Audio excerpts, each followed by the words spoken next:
Hola, buenas tardes hermanos, feliz miércoles a todos y bueno, en primer lugar agradeceros a todas las oraciones que sé que habéis estado dando por mí, por salud y por mi familia, mi mujer, mis hijos y bueno, agradeceroslo, que me podáis ver de que ya gracias a Dios cada vez estoy mejor, con un poco de tos, un poco de debilidad, pero bueno, estoy bien y gracias a las oraciones de cada uno de vosotros y a la obra de Dios. Y bueno, vamos ahora a adentrarnos en el culto, este tiempo de recogimiento y de alabar al Señor y ver a través de su palabra lo que Él nos tiene que decir. Os dejo con las hermanas y hermanos de la alabanza.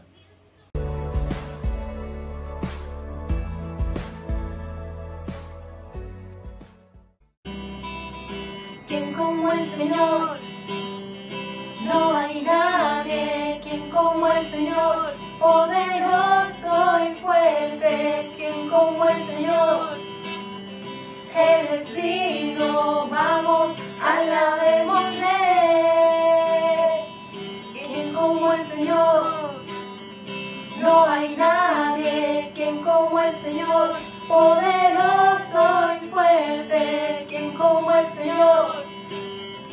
Él es digno, vamos, alabémosle. Gloria a Dios, gloria a Dios. Digno eres tú de gloria, desde el amanecer hasta el atardecer. Exaltemos el nombre del Rey. Como el Señor, no hay nadie. Quien como el Señor, poderoso y fuerte. Quien como el Señor, Él es digno. Vamos, alabémosle. Gloria a Dios, gloria a Dios. Digno eres tú de gloria, desde el amanecer hasta el atardecer. Exaltemos el nombre del Rey. Todos unidos, démosle gloria. Todos unidos, démosle gloria. Todos unidos, démosle gloria. Todos unidos, démosle gloria. Digno es el Dios de Israel. Vamos, alabémosle. Gloria a Dios, gloria a Dios. Digno eres tú de gloria, desde el amanecer hasta el atardecer. Exaltemos el nombre del Rey. Todos unidos, démosle gloria. Todos unidos, démosle gloria. Todos unidos, démosle gloria. Todos unidos, démosle gloria. Digno es el Dios de Israel. Digno es el Dios de Israel. Vamos, alabémosle. Vamos, alabémosle. Vamos, alabémosle.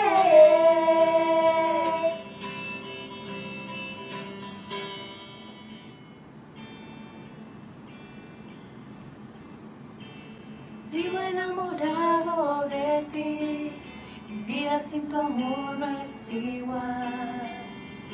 Sin ti nada soy.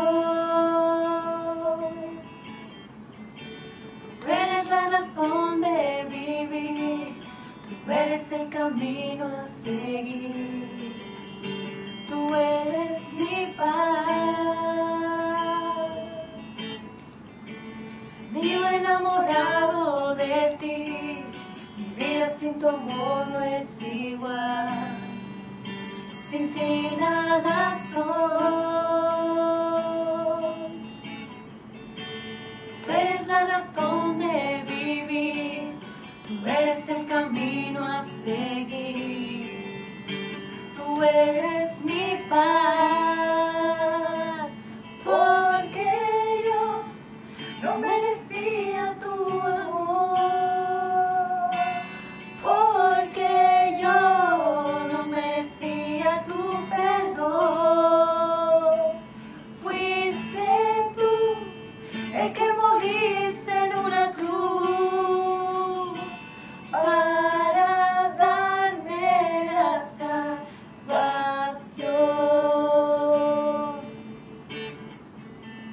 Vivo enamorado de ti, mi vida sin tu amor no es igual, sin ti nada soy. Tú eres la razón de vivir, tú eres el camino a seguir, tú eres mi paz. Vivo enamorado de ti, mi vida sin tu amor no es igual, sin ti nada soy. Tú eres la razón de vivir, tú eres el camino a seguir, tú eres mi paz, porque yo no merecía tu amor, porque yo no merecía tu perdón. Fuiste tú el que moriste en una cruz para darme la salvación, porque yo no merecía tu amor, porque yo no merecía tu perdón. Fuiste tú el que moriste en una cruz para darme la salvación, para darme la salvación, para darme la salvación.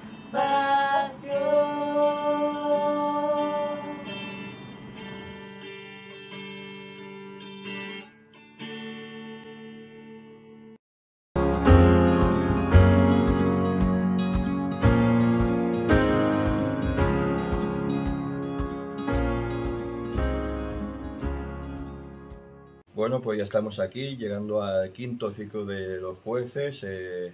Veremos el llamamiento de Gedeón en este capítulo 6, hasta el versículo 21, si mal no recuerdo. Y bueno, vamos a hacer un pequeño resumen de quién es Gedeón y luego entraremos en analizar los primeros textos. Cuando leáis el texto en vuestras casas veréis que el llamado de Gedeón es muy similar al de Moisés y Josué, con ese ángel del Señor, con esa teofanía presentándose ante él, que promete acompañarle en todo tiempo hasta que culmine su obra.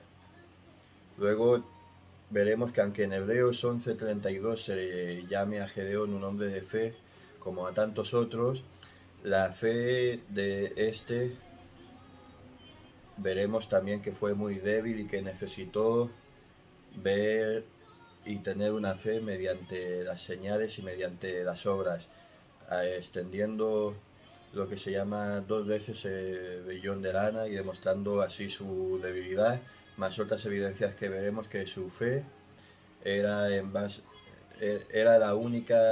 obediencia era la única evidencia de la fe de Gedeón. Y eso se ve cuando derriba el altar de Baal.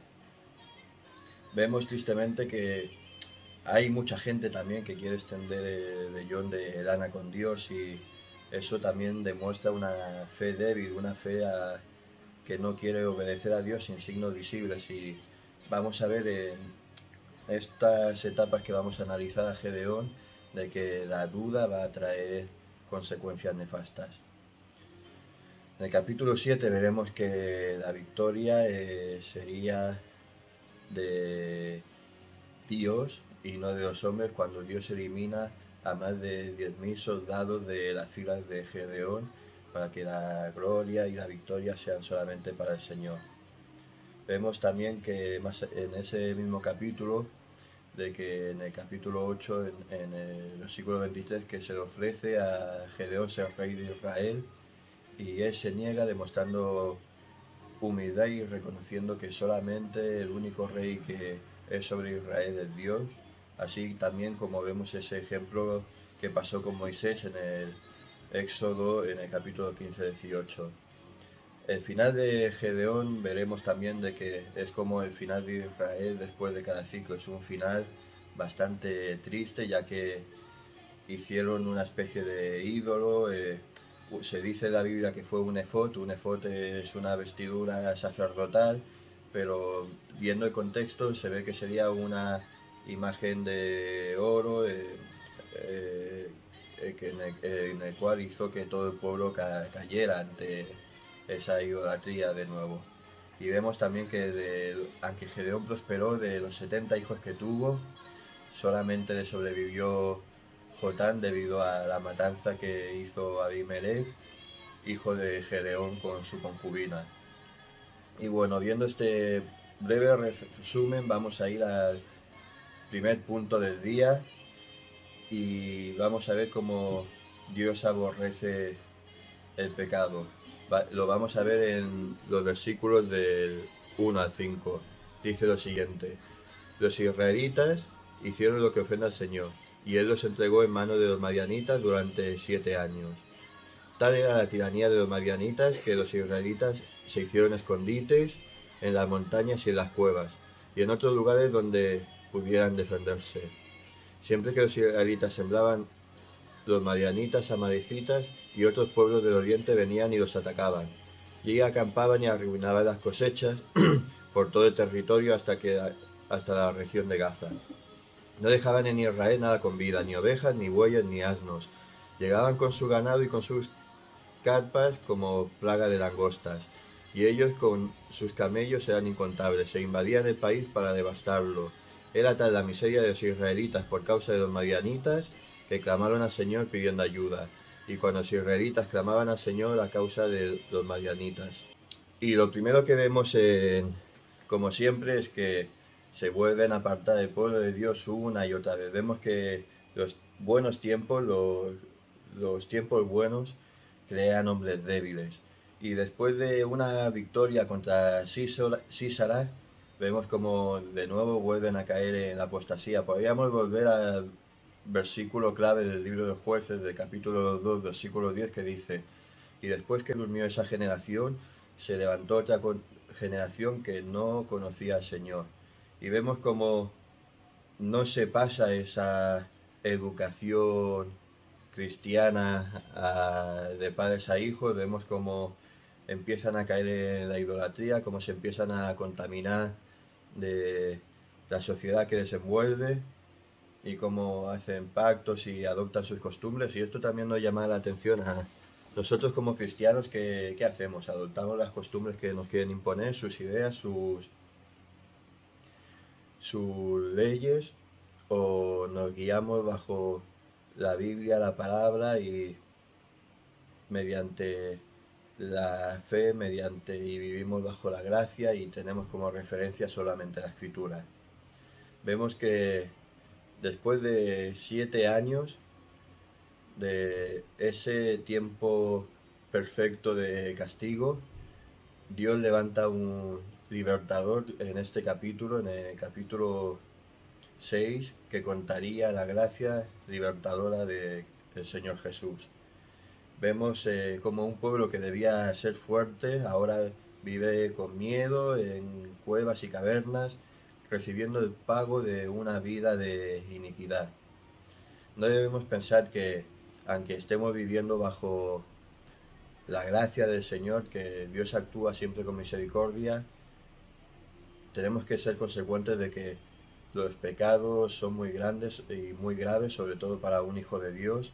Y la idolatría no solamente el pecado que vemos aquí, el adorar a otras imágenes, sino es poner cualquier cosa o persona en el lugar que le corresponda a Dios.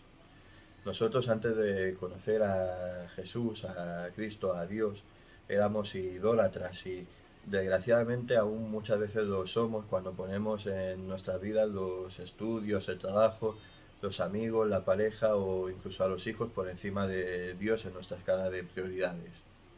Dios pide de nosotros una perfecta adoración y lo vemos una y otra vez en la Biblia como la gente va fracasando. Vemos como joven rico cumplía toda la ley, pero ponía sus posesiones en primer lugar en su corazón. Otros pusieron sus terrenos y sus bienes y decían, mucho atesorado para mí en estos años, y se le dijo esa misma noche, necio, esta noche vienen por tu alma y todo lo que has cosechado y sembrado, ¿de quién será? Vemos que en la palabra solamente los que ponen a Dios en primer lugar son los que quizá puede venir la pobreza, la enfermedad, la angustia, las pruebas, pero jamás se apartará de las personas que ponen a Dios en primer lugar el consuelo y la esperanza de alcanzar la victoria por medio de la salvación que es en Cristo Jesús. No vivamos más en la miseria, en el pecado, no vivamos más refugiándonos en cuevas o en fortines alejados de nuestras tierras. Si Dios te ha dado una posesión, un terreno, si Dios te ha dado un llamado, lucha por él, nadie te lo va a quitar. Lucha por lo que es tuyo, recupera esas tierras, pues Cristo ganó ya la mayor batalla de todas, y no te dejes que el desánimo, el desaliento quite la tierra de paz que Cristo te ha dado. Para todos aquellos que estén viviendo en pecado y apartados del Señor, hay una buena noticia, y este sería el segundo punto de esta sección, y es que Dios ama y salva a los pecadores. El primer punto era Dios aborrece y juzga el pecado. Del 1 al 5, bueno, del 1 al 6 hemos leído. Ya el segundo punto es Dios ama y salva a los pecadores. Vemos como aquí en este capítulo está metida la gracia y la obra del Señor Jesús. Y dice lo siguiente: el Señor envió un profeta que dijo, así dice el Señor Dios de Israel, yo los saqué de Egipto, de la tierra de esclavitud, los liberé de su poder. También los liberé del poder de todos los opresores a quienes expulsé de la presencia de ustedes, para entregarles su tierra, y les dije, yo soy el Señor su Dios. No adoren a los dioses de los amorreos en cuya tierra viven. Pero ustedes no me obedecieron. El ángel del Señor vino y se sentó en la encima que estaba en Orfa, la cual pertenecía a Joás, clan de Abiezer, hijo de Gedeón. Estaba trillando trigo en un lagar para protegerlo de los madianitas, y cuando el ángel del Señor se le apareció a Gedeón, le dijo, el Señor está contigo, guerrero valiente. Pero Señor, replicó Gedeón, si está el Dios con nosotros, ¿cómo es que sucede todo esto? ¿Dónde están las maravillas que nos contaban nuestros padres cuando decían, el Señor nos sacó de Egipto? La verdad es que el Señor nos ha desamparado y nos ha entregado en manos de Madián. Y el Señor lo encaró y le dijo, ve con la fuerza que tienes y salvarás a Israel por medio de Madián. Yo soy el que te envía. Pero Señor, objetó Gedeón, ¿cómo voy a salvar a Israel? Mi clan es el más débil de la tribu de Manasés y yo el más insignificante de mi familia. Y el Señor respondió, tú derrotarás a los madianitas como si fuesen un solo hombre, porque yo estaré contigo. Si me he ganado tu favor, dame una señal de que en realidad eres tú quien habla conmigo, dijo Gedeón. Te ruego que no te vayas hasta que yo vuelva y traiga mi ofrenda y la ponga ante ti. Esperaré hasta que vuelvas, le dijo el Señor. Vemos como Dios envía en este caso un profeta, Dios envía a su ley, a su palabra, para ver la necesidad de que el pueblo tenía de un Salvador, para encontrar directamente a Cristo. Y el primer paso de una victoria cristiana es recordar lo que Dios ha hecho en tu vida. Cuando estemos derrotados, angustiados, acordémonos del milagro de nuestra salvación, acordémonos de las obras grandes que Dios ha hecho en nuestra vida, en cada una de ellas. Y si no te acuerdas de ninguna, quizá es buen momento, por falta de memoria, que cada vez que Dios obra en tu vida, lo anotes, pongas lo que Dios ha hecho en ese cuaderno, para que al final tengas un buen registro completo de los hechos de tus hechos. y de cómo Dios ha obrado en tu vida una y otra vez. Luego leamos la palabra, volvamos a la ley. Solo cuando estamos cerca de Dios, la presencia de Dios y su santidad es la que va a exponer a nuestra vida los pecados más ocultos que tenemos. El profeta recuerda la ley de Dios y lo que había mandado Dios a su pueblo, lo que Dios había hecho, los milagros, y ahora vemos también lo que Dios había demandado, que no se juntasen con los amorreos. Y cuántas veces tenemos que llegar tristemente nosotros, yo, hermanos nuestros, muchas veces al padecimiento para clamar de nuevo al Señor. Si hubiésemos clamado, si hubiésemos estado cerca del Señor, si hubiésemos vivido una vida cerca del abrigo del Altísimo, nada nos hubiese pasado. Gedeón replica contra Dios diciendo, Dios, no has estado con nosotros, pero no era Dios que no había estado con ellos, porque cuando el pueblo clama, Dios vuelve, sino habían sido ellos que habían elegido vivir una vida separada de Dios. Y muchas veces cuando vemos pruebas en nuestra vida, es buen momento para que te acuerdes de la obra de Dios, de lo que Dios demanda, y pedir perdón en aquello que hayamos fallado. El profeta de Dios en este caso es anónimo y de poco valioso esfuerzo, pues no lo escucharon. Y esto se demuestra cuando Gedeón intenta derribar el altar de Baal, como todo el pueblo quiere matar a Gedeón, pero esto es un anticipo de lo que está por suceder en los siguientes capítulos. Y vemos que el pecado no solamente intenta acabar con aquel que es Dios, con la ley de Dios, sino también con todos aquellos que están dispuestos a obedecer a Dios. Jimmy Swaggart dijo, el pecado te llevará más lejos de lo que quieras ir y te costará más de lo que puedas pagar. Y es que cuando te acerques a la palabra de Dios, cuando te acerques a la voz de Dios, a la voz de la profecía más perfecta y cumplida, a la única palabra profética que es la Escritura, ¿qué harás con la voz del profeta? Con la palabra de Dios en tu corazón. ¿Escucharás a la ley de Dios como hizo Moisés y Josué? ¿O caerán esas palabras de Dios, esa ley de Dios en el olvido, trayendo primero juicio a tu vida, luego, si no corriges tu error, juicio a tu casa y por último juicio a tu nación? No robarás, no codiciarás, honrarás a tus padres, no tomarás el nombre de Dios a la ligera, no te juntarás con hombre como con mujer, al Señor tu Dios adorarás y solo a Él darás culto. La vida de un cristiano, déjame decirte que no es para cobardes, ni es fácil. Es una lucha continua contra el pecado, contra huestes espirituales, contra potestades y demonios que nos asedian, y contra todo aquel que quiera imponer lo malo como bueno y lo bueno nos diga que es malo. Dios se le aparece a Gedeón y aquí vemos que Dios le llama varón fuerte y valiente, el Señor es contigo. Y si Dios se presentara ante ti, ante mí, ¿cómo nos llamaría? Si Dios sale a tu encuentro, ¿cómo te vería? ¿Como alguien que hace su obra, como alguien que se esconde en cuevas? ¿O tenemos la esperanza de que Dios sabe lo que vamos a hacer en el futuro, y porque Él habita en la eternidad fuera del tiempo, y el mañana Él ya lo vivió y el hoy está por suceder? Vivamos con la esperanza de que Dios sabe lo que vamos a hacer y que nos llame fuertes y valientes aun cuando estemos derrotados y humillados. Actuemos de la forma que Dios espera de nosotros, de cómo espera que un cristiano, un auténtico mini ungido, un ungido pequeño, se espera de que vivamos. Cuando Cristo se le apareció a Gedeón, dijo, el Señor es contigo, varón fuerte y valiente. Y Gedeón supuestamente no lo pone aquí, pero diría, ¿quién? ¿Yo?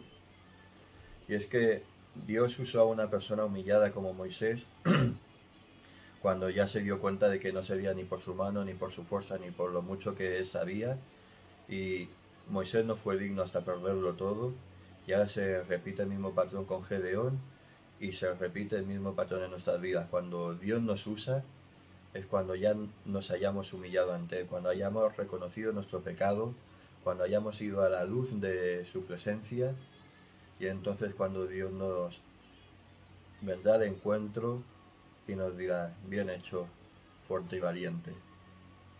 Y es que si tú te sientes caído, te sientes humillado, con poco que entregar a Dios, entrégate a ti mismo, entrega tu ofrenda en adoración a Dios, ya que la maravilla de Dios es que Él usa lo poco para hacer con ello mucho.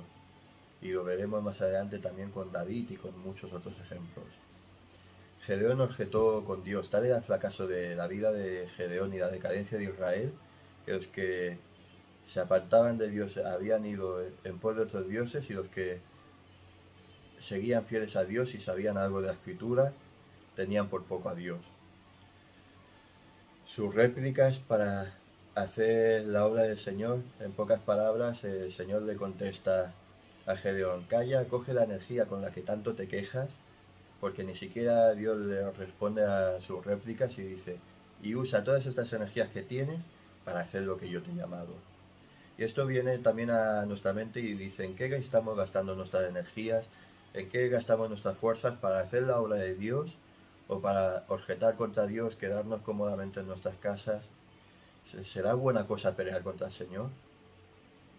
La actitud final de Gedeón es: está bien, si tú dices que eres Dios, creeré en ti y con la ofrenda hacia ti lo comprobaremos. Vemos como esa fe de Gedeón, aunque conversaba con Dios, aunque lo tenía enfrente, seguía siendo muy débil. Y esto nos lleva al tercer y último punto de este asunto. Y este tercer punto es la salvación por medio del sacrificio. Versículos 19 a 21. Y es que solo la acción de gracias, el acercarse a Dios, es lo que nos hará crecer como cristianos. Gedeón tenía muchas dudas, era muy inseguro, pero la lección que aquí veremos es que tu valor como persona, tu valor como cristiano, tu valor incluso como ser humano, dependerá de lo cerca que estemos de Dios. Porque Dios es quien hace crecer al hombre. Dios es quien te hace volver a la auténtica naturaleza con la que Dios nos creó, la naturaleza con la que creó Dios a Adán, para tener comunión, para tener esa imagen igual, semejante a Dios, para caminar con Dios, para hacer su voluntad, para que seamos amigos de Dios, así como se le llamó a los grandes santos de la Biblia. Y es que la sociedad no entiende esto, la sociedad no entiende ni de mansedumbre ni de humildad. Vemos que en Mateo 11, 28 al 30 Jesús dijo: aprended de mí que soy manso y humilde. Y en Filipenses 2, del 5 al 8, Pablo nos habla de esa auténtica humildad que tuvo Jesús, y dice: haya pues en vosotros este mismo sentir que hubo también en Jesucristo. Es decir, imitémosle, quien siendo en forma de Dios no escatimó el ser igual a Dios como cosa a la que aferrarse, sino que se despojó a sí mismo y tomó la forma de siervo, y se hizo semejante a los hombres, y más aún hallándose en condición de hombre, se humilló a sí mismo, haciéndose obediente hasta la muerte y muerte de cruz. Es que la humildad no es decir: qué poco soy, no valgo para nada, soy un inútil, y darse golpecitos en el pecho. La humildad es poner a Jesús, a Dios, como Rey y Señor de tu vida, y ponernos a cada uno de nosotros como súbditos suyos. Los psicólogos definirán la humildad o tu éxito como lo alta que tengas tu autoestima, y te los intentarán explicar a través de las pirámides o la escala de Maslow, y no es otra cosa todo esto que autosatisfacción y orgullo propio, porque si vamos a la raíz del ser humano, el hombre por naturaleza es malo, y esto se debe al pecado original. Y hasta la mayor labor caritativa que haga un ser humano, al final, haciéndola, se sentirán bien, dirán: ostras, qué bueno que soy, qué labor he hecho, y esto solamente estará alimentando el orgullo. Estos, de cierto, ya tienen su recompensa. Jesús era el padre de los secretos. Decía: ve y llora en los secretos, ve, te he sanado, no le digas a nadie, no sepa tu mano derecha lo que hace tu mano izquierda. ¿Y todo esto con qué propósito? Porque solo así la gloria sería para Dios y no para el hombre. Leamos el texto de este tercer apartado. Pone: Gedeón se fue a preparar un cabrito y además una medida de harina que hizo panes sin levadura. Luego puso la carne en una canasta y el caldo en una olla y lo llevó y ofreció al ángel bajo la encina. Y el ángel de Dios le dijo: toma la carne y el pan sin levadura y ponlo sobre esta roca y derrama el caldo. Y así lo hizo Gedeón. Entonces con la punta del bastón que llevaba en la mano, el ángel del Señor tocó la carne y el pan sin levadura. Y de la roca salió fuego, y consumió la carne y el pan, y luego el ángel del Señor desapareció de su vista. Cuando Gedeón se dio cuenta de que se trataba del ángel del Señor, exclamó: ¡ay de mí, Señor Dios! He visto al ángel del Señor cara a cara. Pero el Señor le dijo: quédate tranquilo, no temas, no vas a morir. Entonces Gedeón construyó allí un altar al Señor y lo llamó El Señor es la paz, el cual hasta el día de hoy se encuentra en Orfa de Abiezer. Y vemos como el cordero fue para el sacrificio, para el perdón, y la ofrenda y los panes para la acción de gracia. Vemos en este contexto de que Gedeón aún no creía quién tenía delante hasta que por las obras y por los milagros vio que era el Señor con quien estaba tratando. Vemos otra vez esa pequeña fe de Gedeón, esa debilidad, esas dudas y temores que tenía. Y vemos aquí como el fuego aparece sobre el sacrificio de forma de que esa vara que llevaba aquel hombre golpea contra el holocausto. Y vemos así como de la misma manera el fuego es una señal del sacrificio acepto, ese juicio de Dios que caería sobre el pecado y sobre el mismo Jesús cuando dijo: consumado es, la deuda ya está pagada. Y esa vara representa la ley, como esa ley golpea el sacrificio perfecto. De esta historia, de esta sección, vemos como Gedeón se fue como un hombre nuevo, capaz de seguir a Dios, quizá con su naturaleza desobediente, con sus miedos, pero supo con quién estaba, supo ya por fin quién le estaba hablando y supo ya que el Señor sería su paz. Ojalá sepamos todos quién es quien nos habla en nuestros corazones, qué nos pide Dios que dejemos atrás de todo lo que no es bueno, todo lo malo, y que vayamos a los pies de ese Cordero que llevó el juicio de Dios en nuestro lugar. Hagamos las ofrendas con nuestra vida, porque tenemos que cada día morir a nuestro propio yo para que Cristo reine en nosotros. Y por qué no, también hay que ofrendar, aparte de con nuestra vida, que eso está muy bien y es muy bonito, también hay que dedicar nuestras posesiones al Señor. Y por qué no, también colaborar con la iglesia local, con nuestro dinero, con nuestras aportaciones económicas, para que así la obra de Dios se lleve a cabo, para el mantenimiento de la iglesia, para la obra social y ayuda a los que no tienen, al pobre y a la viuda. Y bueno, veamos como en este texto la fe del sacrificio de ese cordero fue aceptada, fue la demanda que Dios puso para su obra, el esperar ahí al sacrificio. Perdón, me he liado un poco, estoy un poquito cansado, pero bueno, sigamos adelante. Vemos que la fe en esa obra expiatoria, en la obra expiatoria de Cristo, es la única fe que Dios reconoce. Gedeón ya no miraba el pasado ni lo que estaban sufriendo, sino que al estar ese rato en ese encuentro personal con Dios, le hizo ver su futuro, le hizo ver que el Señor sería su paz, que ya no importaría las batallas y las tribulaciones que vendrían a su vida, sino que mientras él estuviese con el Señor le traería paz en medio de la tormenta. Ojalá, para concluir ya, nos acerquemos todos a Dios de buena manera, sin las dudas y reproches de Gedeón, pues veremos que todas esas dudas que trae Gedeón consigo traen sus consecuencias, y que la luz de Dios nos haga ver nuestra suciedad y abandonar nuestro pecado. Acerquémonos a Dios, a ese Cordero, a ese Jesucristo que basta, que es suficiente, que lo es todo, y ofrendémosle a Dios con nuestra propia vida si hace falta. Veamos que Dios es nuestra paz incluso en medio de la tormenta, como ya he dicho, y que nos esperarán guerras, conflictos, pero con Dios encontraremos la paz la victoria y la seguridad que nuestra vida necesita. Amén.